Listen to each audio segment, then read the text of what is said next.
A lot of people are shocked to learn that I play both mouse and keyboard and controller in D2. I do that because as a YouTuber I want to make sure I'm giving good loadout advice to everyone who plays the game regardless of input method, and I want to know how everything feels no matter how I play. There are certain weapons that I really enjoy using on M&K and certain weapons I really enjoy on controller. Today I called up my main man and Savage Controller main Cool Guy to bring you our joint list of the top 10 controller weapons in D2 PvP right now. Some picks we wholeheartedly agreed on, but our lists are not 100% identical. So after watching my video, if you want to see the 4 unique weapons Cool Guy had on his list that are not on mine, and if you want to hear my takes on the weapons he comments on here, go down and check my link in the pinned comment to watch his version of today's video. Final note, keep in mind while we do have 10 picks to go over, the order we present them is not necessarily the exact order of how strong we feel each weapon option is. And without further ado, let's dive in.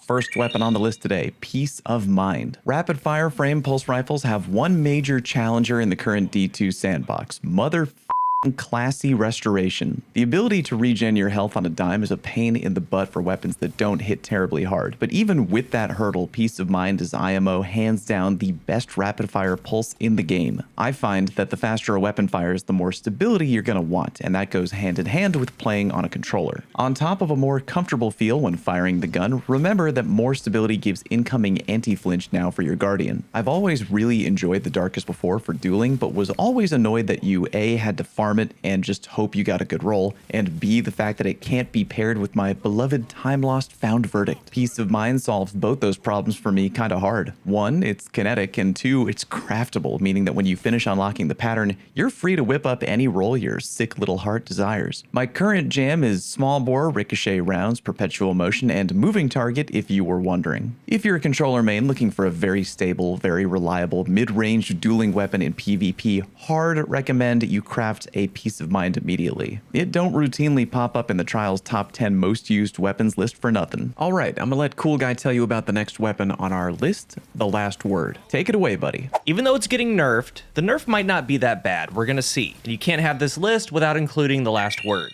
It's a true line between inputs. Mouse and keyboard players don't find that much success with it compared to controller players, because controller players get the full suite of aim assist, magnetism, accuracy, and reticle friction. If you've been on Twitter, Reddit, social media, you may have seen some Steam users talking about the Last Word. And console players, if you have no idea, I'm here to tell you they hate it. There's such a discrepancy between M&K and controller with this weapon, it's a huge outlier. A good Last Word user can shut down games. Lightning fast 0.53 TTK with 3 crits, and if it takes an extra bullet for a 4-shot kill, it's still a 0.8. Even missing, it's fast. When you do see the Last Word, it's usually paired with a sniper. I've used it and seen others use it with fusions, other weapons, but with a sniper, the full loadout can one-shot you from afar and melt you up close. You also have the sniper body to work with Last Word. It's been strong for a long time, so we're gonna see how the nerf shakes out. And with that nerf, Lucky Pants is gonna help it. And even though this list between Fallout and I is shared and agreed upon, and there's technically no rankings, with my back against the wall and I had to choose, I would say that the Last Word is the best controller weapon in the game right now. Any Trials game that you've been in and the enemy team is being shown one by one your opponents, guaranteed.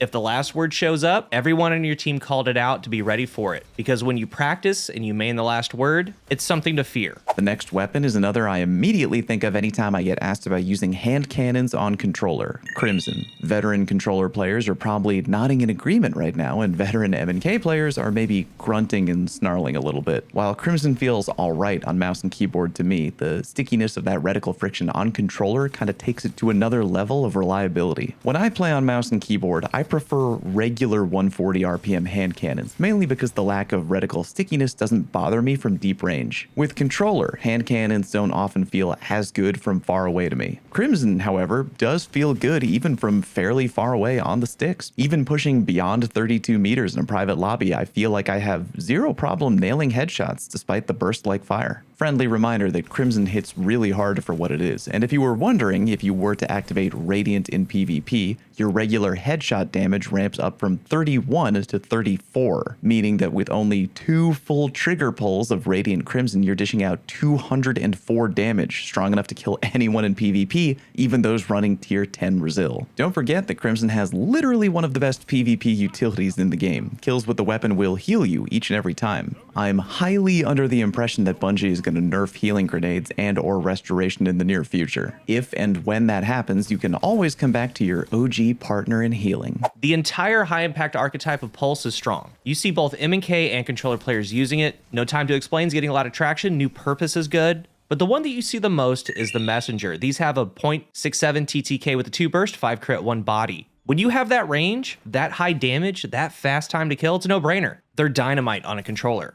Each high impact in the game has a strength. The exotic perks for No Time to Explain, Stasis Headstone, or Steady Hands Harmony on New Purpose. Messenger in particular though, it can accept adept mods, that's a bonus, but it has things like Rapid Hit Kill Clip, Rapid Hit Desperado. And Desperado is still very good. It's still a faster than base TTK, so if you do have one with Desperado, use it. But myself and more Messenger players are moving to Kill Clip. Some of you never left. But with Kill Clip, it's 47 per bullet, 141 for a burst. With how the metas have been shaking out, Void had overshields, Solar has heal and restoration. The regular burst at base is 108 damage. That already breaks shields. Kill Clip is 141. It negates those things. It negates everything. That's why you see them, that's why you're going to continue to see them, and when Arc 3.0 comes along, I'm sure that Messenger and other high impacts are going to be an answer to some of the problems that could come up.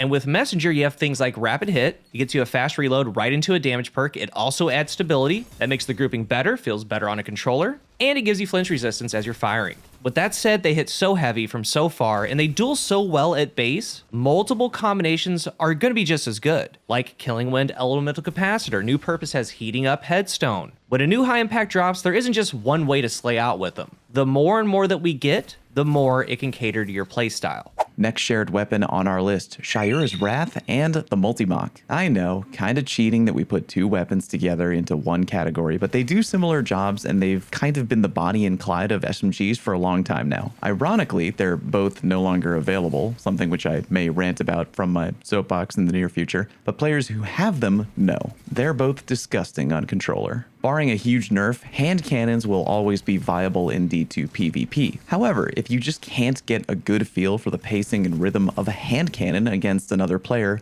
good news, SMGs are mostly easy mode. And even though they lack the ability to dish out big damage from popping in and out of cover, they again just make up for it with their ease of use factor. Other SMGs are fine, but Shira and Multi-Mach both have great time to kills and huge base stats, each rocking both range and zoom. Shira with 16 zoom and Multi-Mach with 15. Usually in 3v3 I go for my Multi-Mach with big range and dynamic sway reduction. I know, looks like laughably low stability, but honestly, in-game it feels fine. While recording footage for today's video though, I did something I hadn't done in a while, slapped on my Kill Clip Multi-Mach. It doesn't have as much range or even a perfect roll, but on God, that was the most fun I had while recording clips for every gun shown in today's video. Especially with so many people leaning hard on healing grenades and classy resto, Kill Clip Multi-Mach strips them of all that comfort in the blink of an eye. Shira's optimal time to kill is a little bit slower than Multi-Mach, 0.67 on the Multi-Mach compared to Shira's 0.8. But IMO, Shira performs more consistently at long range and just feels like a total frozen rope when firing. Any controller mains out there who don't have either of these guns yet, you gotta grab them whenever Bungie decides to bring them back into the sandbox. The sticky factor feels amazing and it's an always reliable performer in PvP. Next up on our list, another combination entry, but I will let Cool Guy take it from here. The 140 legendary hand cannons, there are multiple options, multiple monsters, so just take your pick. You're gonna see these everywhere you go. They've had their ups and downs, and no matter what, they still find themselves as some of the most used weapons. The deal with controller though, all of the things that are under the hood for a controller are active and they're full force. Friction, magnetism, accuracy. These things are comically juiced under the hood. All of them have mid-level stability. All of them have crazy high aim assist. Fatebringer, 84 aim assist. Austringer, 75. IS Luna, 80. Palindrome, 79 aim assist. With pretty much all of them, add on a targeting on your helmet, they all pretty much get in the 90s, approaching 100 aim assist. When you combine that with the engagement space, their damage, and importantly, their forgiveness, it's an easy choice. Easy choice for any input or platform. And for controller, when you add things in like Eye of the Storm heating up, accuracy perks or mods on top, the more that you add, the more on autopilot they go. And what's crazy about them all of them are just enough different that they all have their own unique feel and shooting experience. And just because everyone's using Palindrome, that doesn't mean you can't absolutely destroy them with an Austringer, because you can. And if you're new to hand cannons or want to get better with them, craft an Austringer. Mess around with the stability, the range, the perks. Find the combination that elevates you, your playstyle, how you like to play. Because you aren't crafting to elevate Austringer, you're crafting to elevate you. Okay, the final 4 controller weapons I'll be talking about today are all hand-picked by yours truly. Cool Guy has 4 unique picks of his own, but if you want to know what they are, you're going to have to watch his video linked down below. It also features commentary by me on every weapon he's talked about on my video today, so check it out when you're done watching here. Alright, my next weapon is Thorn. If you've ever watched me on Twitch, where I stream and have been streaming every week routinely for multiple years,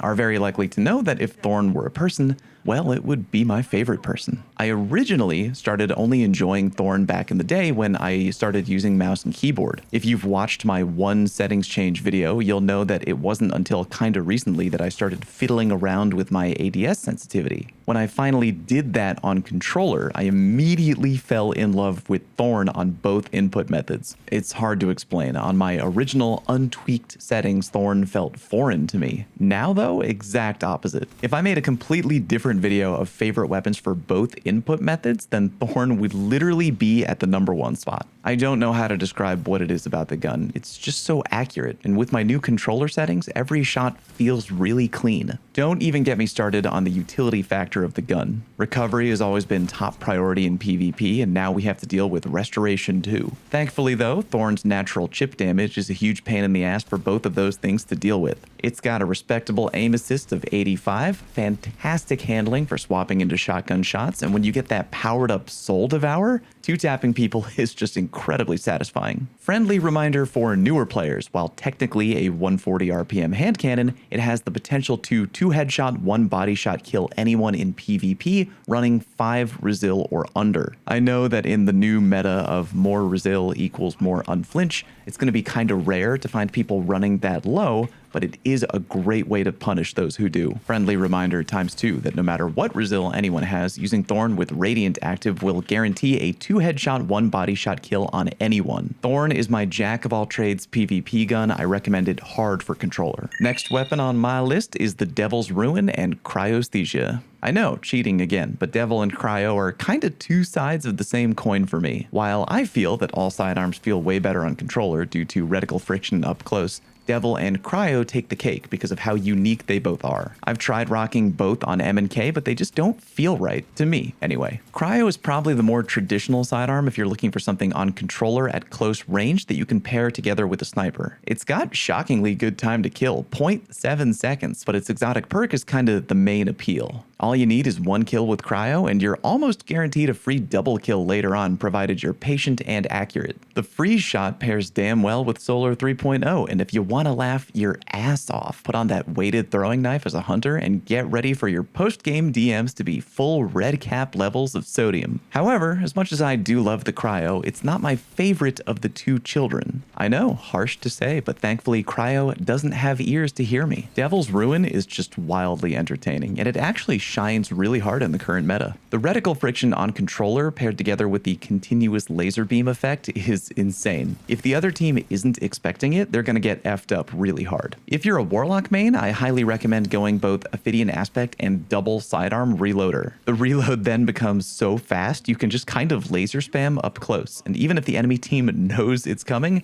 it's still hard to deal with. If you're a controller player who's getting tired of the old hand cannon sniper, I'm telling you, go sidearm sniper. Just match your favorite sniper to either Cryo or Devil's Ruin. Your favorite sniper is kinetic? Go Devil's Ruin. Your favorite sniper is energy? Go Cryo. Okay, next weapon on my unique 4, the beloved sniper rifle. I'll be the first to admit it. Even though I love a wide variety of weapons on mouse and keyboard, sniping on M&K is goddamned difficult. Don't get me wrong, I can do it, but it's way challenging, and I haven't built up the muscle memory over the years like a lot of people out there have. Controller sniping, however, is hard ingrained into my DNA since the days of telling kids I banged their mom over the mic in Halo 2. Controller sniping is familiar to me, and out of every sniper in D2, none really feels more familiar than beloved. Low zoom, good aim assist, clean sights, a fantastic perk pool including the tried and true combo of snapshot moving target, and on top of that, the thing is craftable. I mean, talk about the entire freaking package. You can also craft with no distractions for extra unflinching, but yeah, just do whatever you want. It's craftable. You could, theoretically, go polygonal, ricochet rounds, and a stability masterwork for insane inherent anti-flinch. I'm almost worried about the fact that Beloved is craftable. I can't really imagine what monster of a sniper would have to be created in the future to convince me to put down my controller Beloved. Anyway, the final weapon on my unique 4 is,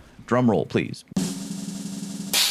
Lord of Wolves. And believe me, having that thing on my list at all is kind of bittersweet. On one hand, I despise running into lobbies of players who equip the damn thing. On the other hand, I can't really blame them at all. Even though Lord of Wolves was recently nerfed, it's still disgusting, especially when compared with other shotguns that Bungie repeatedly continues to nerf. I used to think that the nature of Lord of Wolves' recoil would naturally lend itself to being used primarily on M&K, and damn was I wrong. While the thing is fantastic on M&K, it's equally as good on controller. There's a pretty harsh damage drop-off with the gun, but you can still get an easy one-tap kill within the 9-meter range if you're accurate. And don't forget that even though instinct might take over and make you want to aim for the head, you don't always have to on Lord of Wolves. The regular body shot damage per bullet is 43, meaning that even if you pull the trigger one time and land every 5 shot in the gut, the other guy is going to die. And you can maintain that one hit body kill range up to a wild 8-ish meters. And the recoil on controller, by the way, really isn't that noticeable within the intended range of the weapon. And the reticle friction up close is going to make it way easier to lock up that one burst kill. I know it might be tempting to, quote, release the wolves, but IMO,